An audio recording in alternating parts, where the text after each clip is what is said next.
तो अगर आप लोग भी कार खरीदने सोच रहे हो तो इस वीडियो में कुछ ऐसी इंपॉर्टेंट टिप्स कह लो या कुछ बातें कह लो, वो अगर तुम ध्यान रख के कार खरीदने जाओगे तो तुम्हें काफ़ी फ़ायदा होगा, तुम्हारा काफ़ी टाइम बचेगा और पैसा तो बच ही जाएगा, क्योंकि तुम हर चीज़ पहले ही डिसाइड कर लो कि हाँ ये लेना है, ख़त्म कार डिसाइडेड है।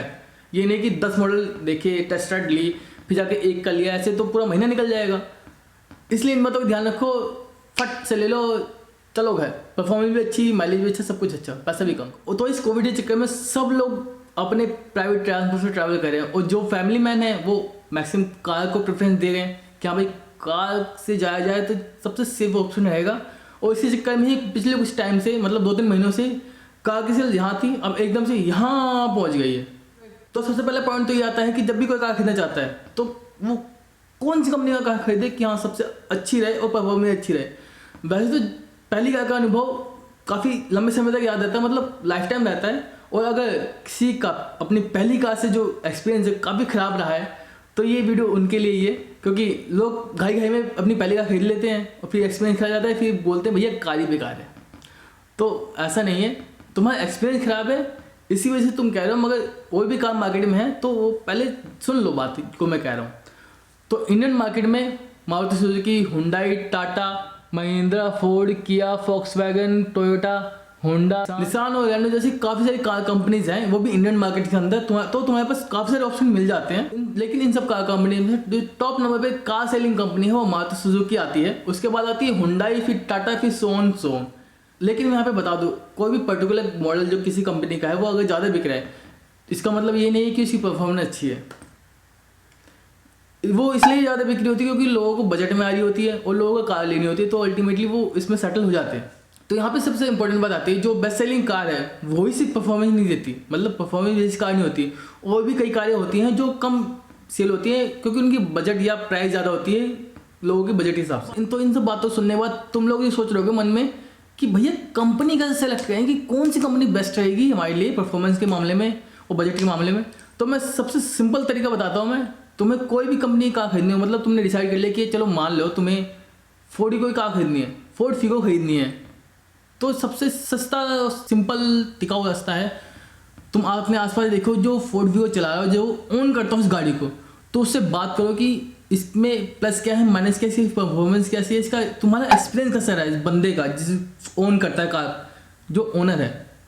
तो तुम्हें मेन पता चल जाएगी हाँ फोर्ड कार लेनी चाहिए या नहीं लेनी चाहिए, क्योंकि वो काफ़ी समय से चला रहा होगा तो उसकी दिक्कतें जो भी खर्चे आ रहे हैं वो सब बता देगा और अल्टीमेटली बता देगा हाँ लेनी चाहिए नहीं लेनी चाहिए। तो पहला तो तुम्हारा पॉइंट होगा कंपनी कैसे सिलेक्ट करें। कंपनी डिसाइड होने के बाद दूसरा पॉइंट आता है कि कितने सीटर कार खरीदनी चाहिए।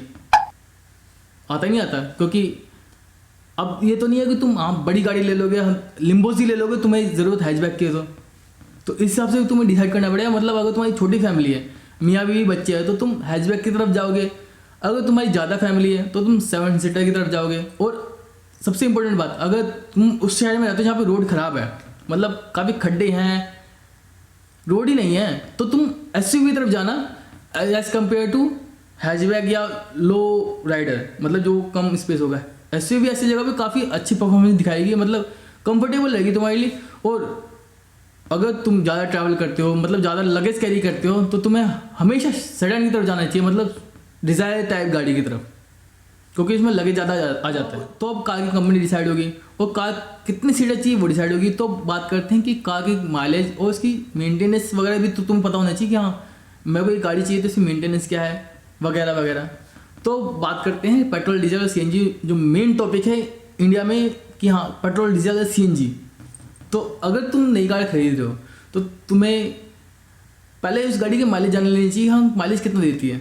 वैसे तो डीजल कार पेट्रोल कार्स के मुकाबले ज़्यादा देती है और सीएनजी कार तो देती ज़्यादा है, मगर जैसे आजकल के हालात चल रहे हैं पेट्रोल और डीजल कार की जो प्राइस है ऑलमोस्ट सेम है, तो ज़्यादा फर्क नहीं पड़ेगा। और डीजल कार की जो मेंटेनेंस है पेट्रोल कार से ज़्यादा होती है, तो डीजल कार लेना वैसे ही घाटा होता है। और पेट्रोल कार लोगे तो पेट्रोल। अब आते हैं सीएनजी की तरफ। सीएनजी का सस्ती पड़ती है तुम्हें खरीदते टाइम, और जब इसमें सीएनजी का माइलेज निकलता है वो भी ज़्यादा निकलता है। मगर यहाँ पे एक इसका माइनस पॉइंट है सीएनजी का, क्योंकि जब तुम सीएनजी किट लगवाते हो गाड़ी के अंदर तो इस एक स्पेस परमानेंटली खा जाता है, मतलब ख़त्म हो जाता है कि तुम वहाँ पे कुछ यूज़ नहीं कर सकते एक तरह से। वो बात अलग है, तुम उसे कवर करके एक स्पेस बना के मतलब सर्विस क्रिएट करके उसको सामान रखना स्टार्ट कर दो, वो अलग बात है।